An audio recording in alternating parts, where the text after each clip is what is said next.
Hello and welcome. My name is Anita Patrick. On governance today, we will be featuring engineer Oluwatoyin Jokosenumi to talk on high rate of collapsed buildings in Nigeria following the recent collapse of three-story buildings in Imo, Owerri State. We will be discussing also government's efforts at all levels, federal, state, and local government areas to build and own a befitting national and state capital cities for all Nigerians that have been threatened consistently over the years by the persistent collapse of structures involving billions of lost properties and lives of citizens. Many of the incidents happened as a result of the refusal by developers to comply to lay down rules and regulations governing project development. The situation in the last 5 years had been quite worrisome, where several innocent citizens' lives are lost to avoidable accidents resulting from collapsed buildings. In several instances, the collapse of these buildings were traced to poor conception, lack of or poor project documents, including drawings, specifications, and bills, poor designs based on wrong analysis of the soil's condition prevalent in the site of such projects. In August 2018, the FCT received the unfortunate collapse of a four-story multipurpose building under construction located at plot 711 BO4 Jabi District, Abuja, FCT, where not only monies were lost but several lives of innocent Nigerians involved. Government instituted a panel of inquiry to investigate the immediate and remote causes of the incident. The committee's report submitted in October 2018 include far-reaching recommendations that, when implemented, would curb these prevalent challenges and bring collapse of structures in the FCT to a complete stop. The collapse of a building housing a school in Itafaji, Lagos was indeed a disaster to many. This was followed by that of Ibadan, the Oyo state capital, and lately Onitsha. I am Anita Patrick once again. Like I said, it's governance today, and we'll be talking about these and many more. And joining me on the program tonight is Engineer Oluwatoyin, which I mentioned earlier. He's also the member presidential panel on collapsed buildings. He is also the chairman Nigerian Institution of Structural Engineers, the FCT branch. Hello, it's good to have you on the program. Good evening, sir. Good evening, Claire. All right. Yes, you mentioned Claire because I told you offset. Absolutely. All right, good enough. Like you saw on the prologue there, what we have so far when it comes to collapsed buildings in Nigeria, it's becoming it's becoming alarming for most people, and they want to know what can be done to curb this trend, this ugly trend. Thank you very much. Good evening, Nigerians, and thank you for the privilege to bring me here. To be honest with you, it is an understatement when you reported that is becoming or getting to an alarming state. I think it is out of hand already. Okay. Nigeria is almost becoming a period state as a result of these uncontrollable collapse of buildings, which I concluded in my head and without any prejudice that it is as a result of our collective carelessness. Collapse of buildings are caused by many factors. Okay. But even before we go into it, I will remind you and Nigerians that we have been independent for close to 60 years. And it is shameful that buildings are still falling here and killing people. We want to be one of the leading voices all over the world. We prized ourselves as a leading nation in Africa. We do so many things, the most populous and all of that. But for me, it is shameful that our buildings are still falling and killing people. What can we do? Just to go straight to your point, scholars all over the world, many of us in Nigeria here, groups and associations, particularly professional groups, we are struggling. Indeed, we are struggling because most of the stakeholders concerned are not taking it seriously, including government, unfortunately. The stakeholders to this matter include government, educational institutions, developers, even users of buildings, to mention but a few, and government at all levels. Where are we going to start from? Let me start from the educational Institutions. perspectives, educational institutions. Many years ago, we said we see the need to improve on science and technology, and we did a little bit of it.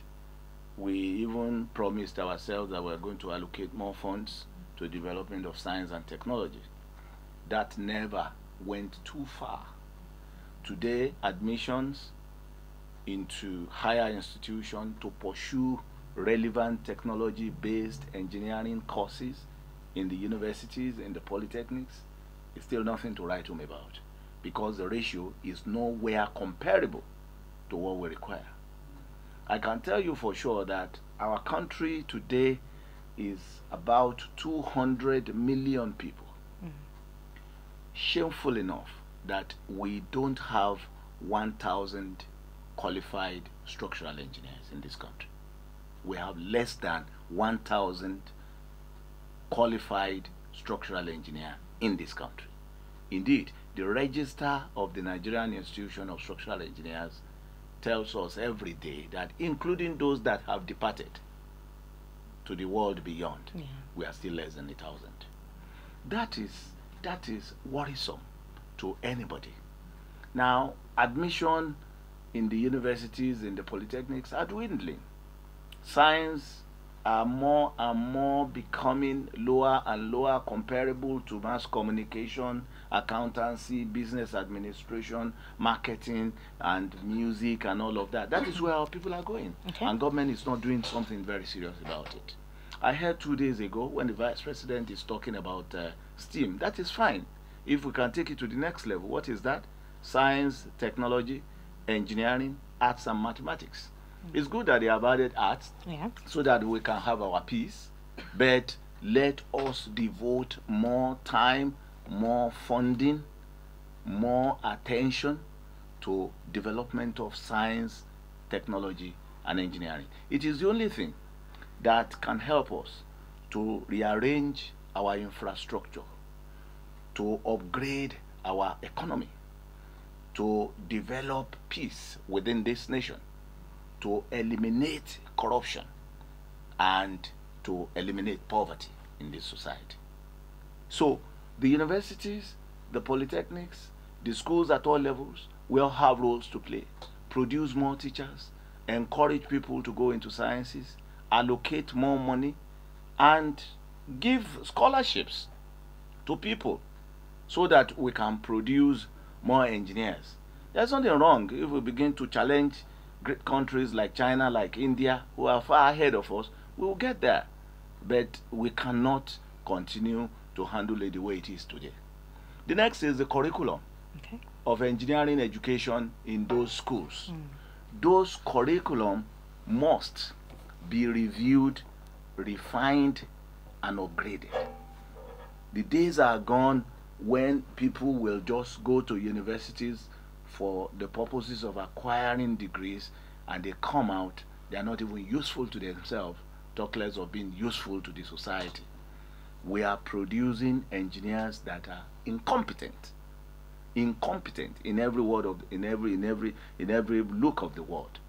We have to find a way to ensure that the curriculum in our universities, in our higher institutions, is useful, and it can serve the society for what we require it.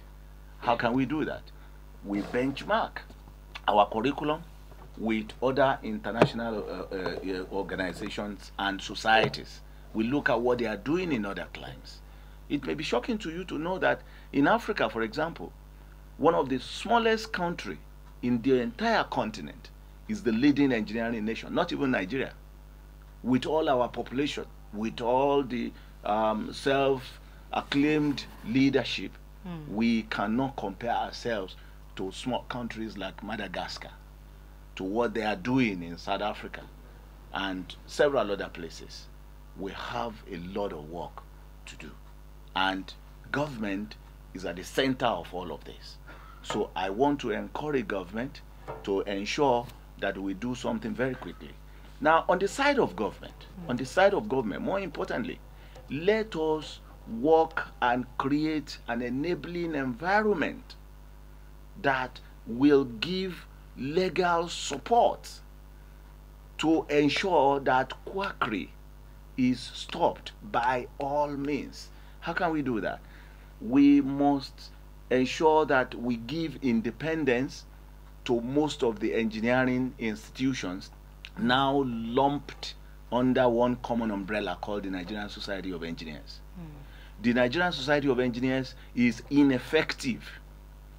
We cannot do it. That umbrella has under it over 60 engineering institutions lumped inside there, and with all manners of politics going on. They also have their own problems. So what can we do? Government need to give us a charter. What we want is allow structural engineering to stand on its own as a very critical engineering institution that is required to build this nation. I make bold to tell you today here that if you don't recognize structural engineering, you can as well forget about your infrastructure development plan. Okay. I love the whole analysis because it had to start from the basics. Yeah. Which has to do with the school, because like you said, the curriculum is essential. Yeah. It's not about the theoretical aspect right now. No. It's not about the practical aspect. Absolutely. Because what we have is so much out there is more of the theoretical people, and Yeah. they don't have the, Yeah. but let's look at the society now. Like you mentioned, is lumped up with over 60 plus The Nigerian Society of Engineers. Yes. Yeah. Okay. How can they build themselves if they know that right now the enabling environment is not there for government to provide all those things? Because quackery is number one. Yes. How do you work as a team before you start looking at government's aspect? Because the family has to fix themselves. Nobody is helping us. Nobody is helping us. Even your good self as a potential developer will likely go the way of other Nigerians. What do I mean? If you want to build today, you probably did not know who are the professionals that you need to talk with. If you are building a house, the producer of the elementary designs, which are called the common designs, which are called architectural designs, are the architects, not draftsmen. Most Nigerians patronize draftsmen. That's the starting point. Okay. The second thing is that when the architectural designs had been put together, somebody qualified person need to look at it and analyze the load implication of that on that structure, on that building, and design things that will resist those load from allowing the building to deflect or buckle or virtually collapse. Structural engineering is an art and a science. It is the art and the science of determining the requirement of a building by the implication of loads that are not only imposed on it, but also of its own self-weight. So we need to analyze the loads, which we call the dead load, or the weight of the structure itself. We also need to know what are the additional loads that you are likely to bring on it. Okay. If you have a one-story building, and imagine this is a floor, and it is meant to be a bedroom, and it is meant to house a family of 6, and all of a sudden you started turning it out into a restaurant or a school or a church or a mosque, and started loading it with additional people. Of course, those are weights, those are extra weights that were not designed for, and those ones will make the building fabrics to fail. Okay, let's look at the fact that yes, you're the chairman of the Nigerian Institution of Structural Engineers. Yes. what has been your role? Because you've just mentioned a lot of challenges you've Yeah. been faced with. Yeah. What has been your role to rectifying this thing before we talk about the government's role Okay. itself? Okay. Charity begins at home for Yes. us. So what we do is we identify those that are qualified to work in the society as structural engineers. We meet every month. We establish a communication training platform where we deal with issues, we teach them, we discuss those challenges, we exchange ideas, we share experience. We also allow them to see how considerations are given in design of those buildings. We do that every month. Okay. Two, we make sure that our members embark on consistent and continuous professional development. It is not enough for you to go to a university and earn a degree and call yourself an engineer, or for that matter, call yourself a structural engineer.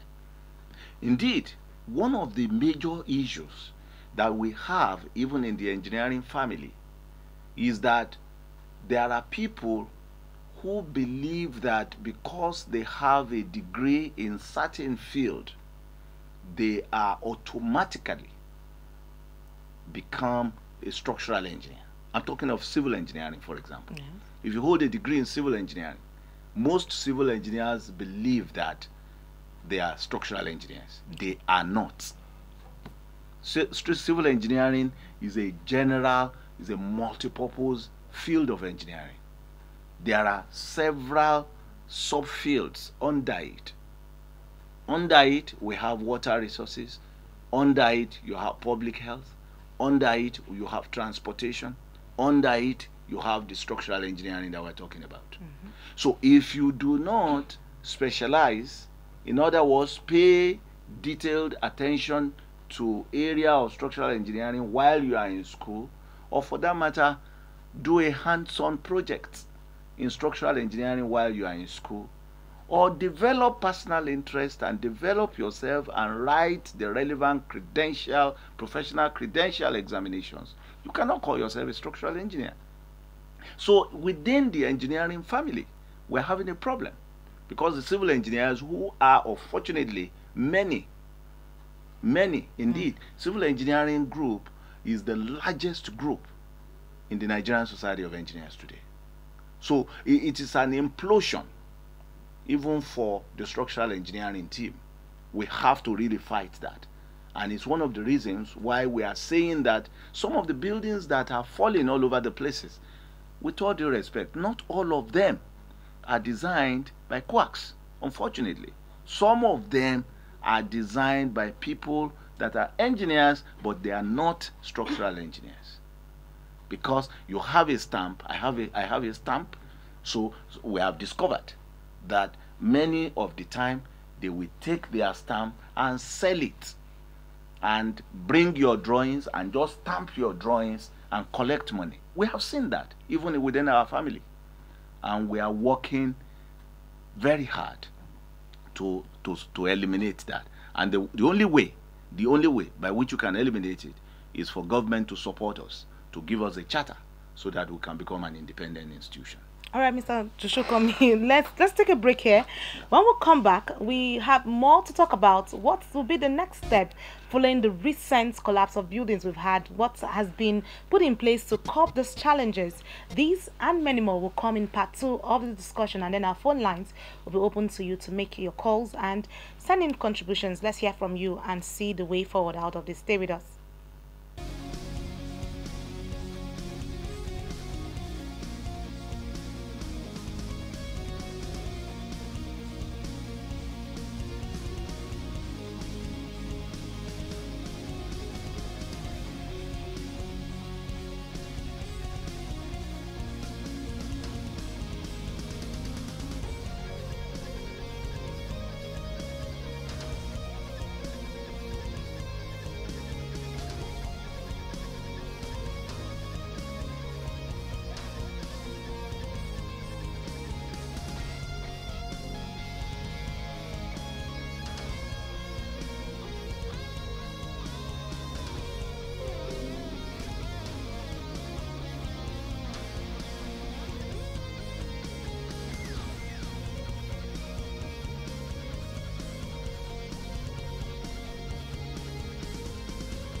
people, welcome back, and we're still here. Like I said, more to talk about in part two, and we're here in part two. Don't forget the phone lines are there on your screen for you to call in.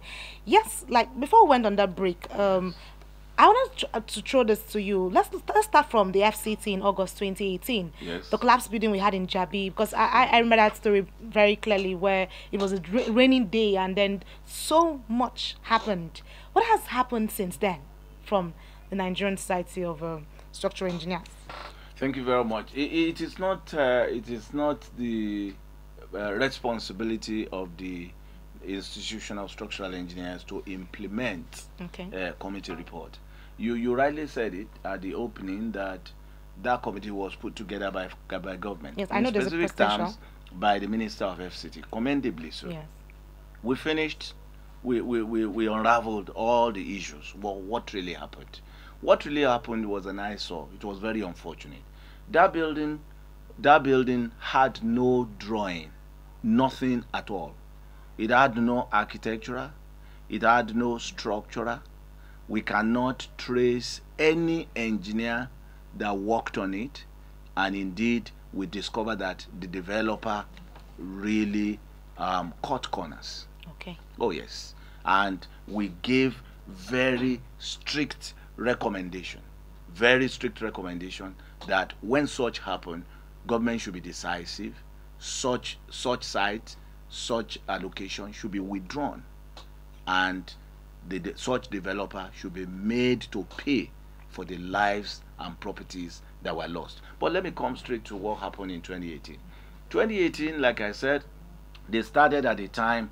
They abandoned for 5 years. They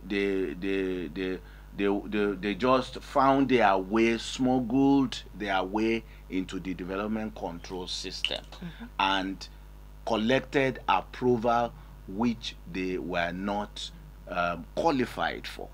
And it was that approval that actually led us into problems. So when the building was started, and they built it to the first floor slab, they abandoned it for about 5 years. They came back. When they came back to resume work, there are things that ought to be done, like checking the new integrity of the structures. They are meant to check and recheck and revalidate that that building is still intact. There is no differential settlement. There are no obvious cracks, and that most of the elements are still intact. None of them had been exposed. There are no corrosion, and so on and so forth. Unfortunately, they did not. They met the building at the first floor slab, and they added additional 3 floors on it. And of course, the building gave way. When the building gave way and collapsed, committee was constituted. We went there. Of course, we exposed the foundation. Okay. We exposed the base of the building, and we discovered that indeed there was nothing you can call a proper and fit foundation under that building. The foundation trench, that is you know what I mean, the foundation trench is very shallow. The basis of the footings were very, very inadequate. Okay. The thickness did not meet even the minimum standard. The reinforcement, they are not the ones that we can use for even 1-story building, talk less of 4. The aggregates, I'm talking of the sand, the sharp sand, the quartz aggregates, which you call the gravel or granite and all what have you, they are not uniformly graded. They are not washed. They are very dirty. And all of these findings were documented. Okay. Beyond that, there are major issues in the development control for lack of adequate capacity to manage the extensive workload in building a new capital city for Nigeria. We discovered in the development control office that there is no enough engineers to manage these processes. Most of the people that are there that are supervising these projects are not qualified at all. Many of them have no credentials. They don't even understand what we're talking about. So how can we do it? And of course, we also discover that they are extremely overwhelmed. The number of projects that goes on in the FCT, to say the least, can only be imagined. And you leave that in the hand of very lean team. There are no people. So our recommendations were that, why are the engineering bodies here? Why is the Nigerian Institution of Structural Engineers that you mentioned, why are they here? What are they doing? Why can't we ask for help? What kind of help?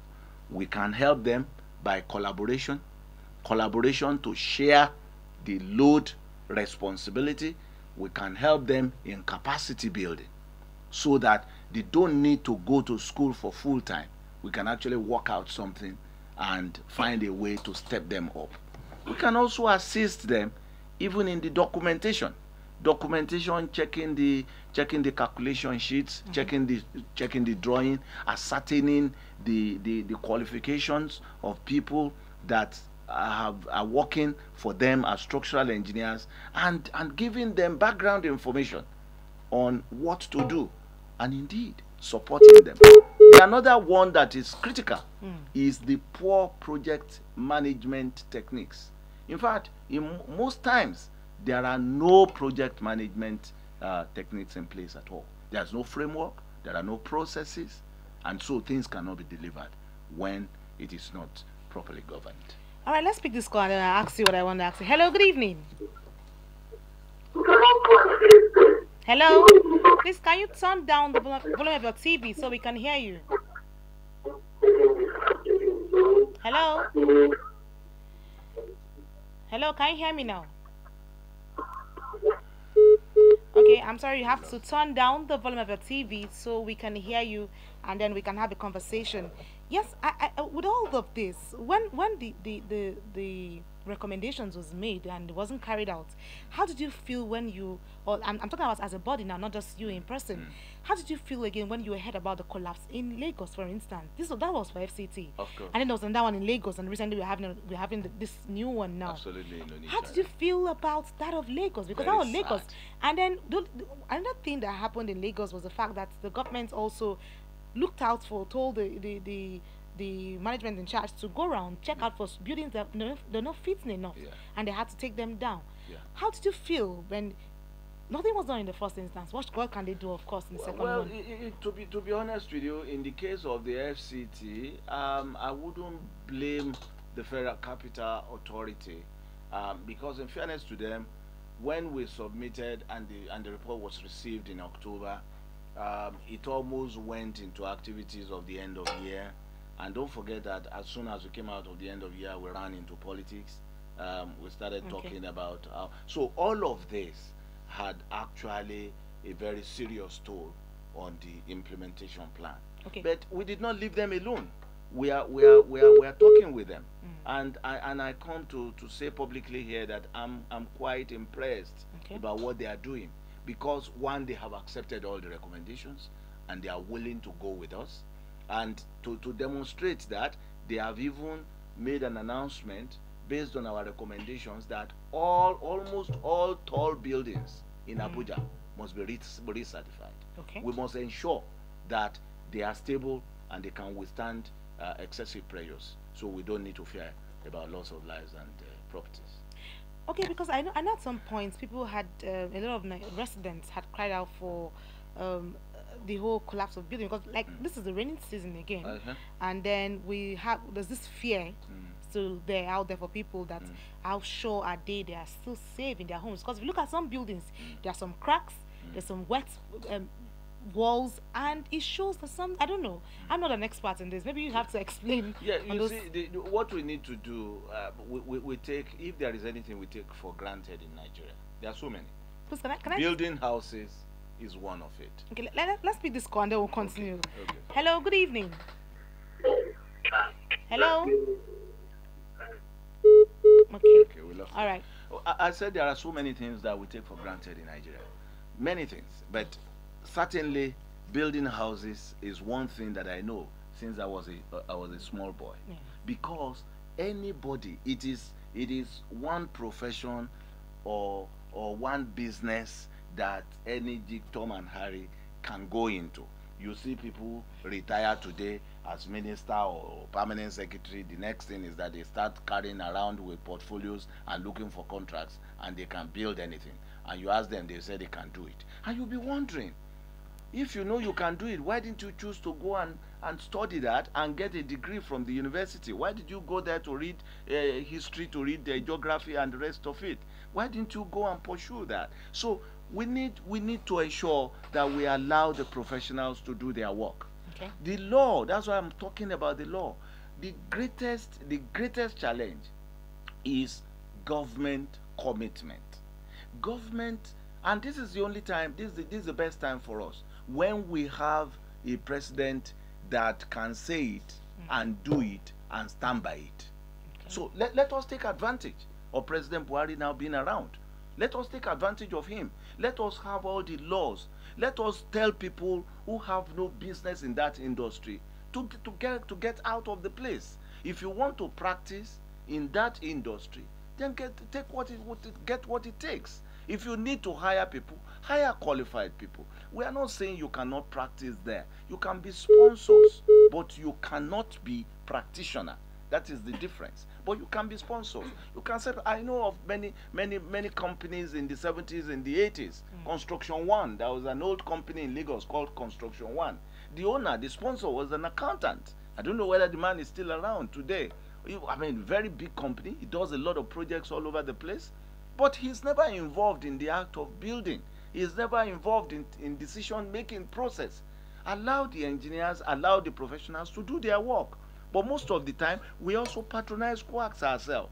Okay. Because we don't want to pay the relevant professional fees. If you are ready to build, then get some money available for yourself and pay the right fees, and you get the right service. All right. Hello, good evening.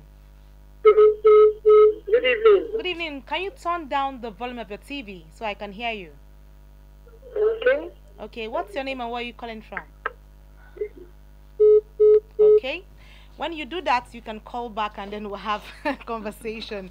I know so much so a lot of people are trying to call in, but just keep the calls coming through. Yeah. Yes, I love the whole drive, but let's look at the issue of quackery, like you mentioned. That's really my basic point of concern, because we still have you have the professional body. Yes. There's still the skilled part of the skilled laborers that come in, the masons and others, Yes, you know, that welders and so on. and all that. Yeah, carpenters, Yes. all of them. How do you put them in all of this? Because when contract comes in, people just go for the affordable one, looking at the positivity of funds. Yes. When there's no fund, how do you equip these ones? Thank you very much. You know, I started from education. Yes. And that's why I started from education. I told you, look, most of our technical colleges are dead. Okay. Most of our vocational training centers are dead. So we have to revive those places. We have to ensure that we compel the artisans to have the relevant licenses to operate. There are still desks in the Federal Ministry of Labor that are meant to give licenses to carpenters, to electricians, to welders, to bricklayers, so that they can perform their duties. Nobody, most of the time, ask anybody. They just bring somebody to you. They call him a welder, and you believe it. They call him a carpenter, and you think he can do the job. They call him a bricklayer. You think he knows how to mix concrete. We need to return to the drawing board. We need to empower the Ministry of Labor to get back on track and certify the artisans appropriately. I won't be able to take that too long, because we have a lot to discuss about that. The second grade are the technicians and the technologists. Who are these? The technicians are the lower level professional cadre from the polytechnics. They hold national diploma in engineering studies. Okay? They are meant to assist the technologists and the engineers to do their work. Okay? The technologists, on the other hand, are people with HND holders. I heard of recent that the National Assembly is saying let us put them at equal level. Well, as long as they can do, they are fed with the right the right training, and they're more practical. And no, forget about that. There's something like more practical. We go through. Don't go in there. Don't go into that, because I am standing on the threshold of the door, and I can tell you, I went through a polytechnic education, and I went to the university, so I know the two perfectly. So it's not there's nothing serious about it. The complete syllabus must be thoroughly followed. It's not just about having the syllabus. It is also about having the qualified teachers to teach them. One of the major problems in polytechnic education is that most of the teachers there are not qualified to teach at the level of higher national diploma. If you want to equate them to the graduates of the university, I don't have any problem with that. Now, the technologists must be adequately trained if they want to be at par with those that have a first degree. The first degree, whether you have HND or you have a first degree, it does not really matter, because that does not make you an engineer. That's the information that the general public need to have. The fact that you come out of a university with a first degree, or you come out of a polytechnic with a HND, does not make you the engineer. We have a license, we have a credential exam that you have to go through. The first is to enter into pupillage, and thereafter, pupillage means an attachment and training and being supervised by a senior colleague who will be managing your logbook and ensuring that things that you do are not only recorded, but they are checked, certified, and approved. We had log books before we went to write our professional examinations. Now, when you are ready to write, when are you ready to write? The minimum time you can spend before you go to write is 2 years. You must be properly exposed, and you must show evidently what projects, where, who supervised you, what did you do, what were your role, and you must show them evidently in drawings and in calculations. I'm not too sure that is available today. What we do today is man no man. What we do today is where does it come from. What we do today is about what religion he or she belongs to, and so on, or what state is he from or she from. That is what we do today. And so everything is extremely politicized. So we must remove politics. We must get the right laws. We must have the right training. We must fund engineering education appropriately. And we must provide the right jobs for the engineers. And guess what? Engineers must be properly remunerated. Okay. Yes. You want to look at that area? I think a lot of sectors are also requiring for that. Well, anybody look. It's about what you do. You ask for is pay as you earn. Do you understand? So let us do earn as you do, earn as you contribute. Okay. It's pay as you earn in tax, not is it not? So let us also do earn as you contribute. If I do more work than you do, why can't I earn more than you do? Why can't I? Okay. Why can't I? All right, good enough that we've actually reeled out all of this, and we're hoping that the government would pay attention to this, because for the basic things to life for a human is shelter. Yeah. Shelter, food, and clothing. Yeah. So if we don't have shelter over our heads, I wonder what life would be like for most people. But let's look at in the space of 3, 4, 5 years. Do you see Nigerians having befitting buildings that will provide that shelter for them with what we have right now? You said a space of 3, 4, 5 years. No. You are being just ambitious. I'm not going to play politics with you. I'm coming on a platform like this and telling Nigerians what they just want to hear. It's not going to happen. So when is going to happen? We must return to the drawing board. Okay. This manna will not fall from heaven. We must do the right things. Now, it has to be in phases, and I will recommend short-term, medium-term, and long-term solutions. The long-term will be catch them young. More devotion, more concentration, more effort, more work on STEAM. You remember the STEAM that I told you? Yes. Science, technology, engineering, art, and mathematics. Yes. Government should not just be paying lip service. Let's do it. Let's encourage more people to study science. Let's give more admission. Let's give more allocation. Let's do everything. Let's give scholarship. Let's appreciate people that are going into those fields. Let's support them. So in the long term, we can begin to look at people who are now just starting up, maybe in JS1 or thereabout, or even why not in the primary school. Begin to catch them young, expose it to them, and simplify engineering education and make it more attractive. And you can simplify it by bringing communication into it, by making mathematics or the complex mathematics rather simple, and allowing people to really understand it. Because to be honest with you, there's nothing in it. Then the middle of the way, the middle level solution is to look at where we are today, get into our universities. Look, our universities, faculties of engineering and allied disciplines are in sorry states. Most of the equipment are worn out, they are obsolete, many are not working, they are just using them to decorate the laboratories and living on old glories. We must find a way to get them working. If we need to take grant and loans and so on from international partners, why not? Let us pursue all these things. Look at medicine. Look at the position of our medical thing. You listened to the news the other day. The Minister of Health was talking about it. I was shocked when we went to the field to find out from the doctors. How many doctors do we really have in Nigeria? You will be shocked that the ratio is more than 1 to 7,000. 1 to 7,000 citizens. I mean, there's no country that can grow like that. Then go to most of the teaching hospitals. Go and see what is there. Teaching hospitals that are meant to train these professionals and attend to critical issues for us. We're not serious about them. So how much less? Look at our bridges. Look at our bridges. Many of them are just death traps.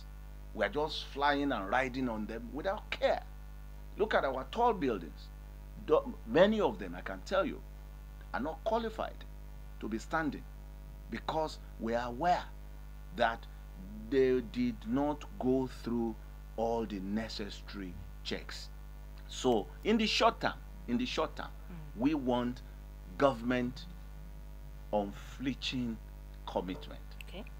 Government should give us the enabling laws, support our institutions to be independent. I can make bold to say, indeed, it is high time we collapse the Nigerian Society of Engineers and allow the individual professional institutions to grow on their own, to become chartered, just like we have it in other developed countries of the world. If you go to the United Kingdom today, you will see the Royal Institution of Structural Engineers. It has been there since the early 19th century. Ditto for building, ditto for civil engineering. And they are doing, and those are the people that we are looking at. Those are the people that we are copying. Those are the people that we are benchmarking. So there's no reason why we should not.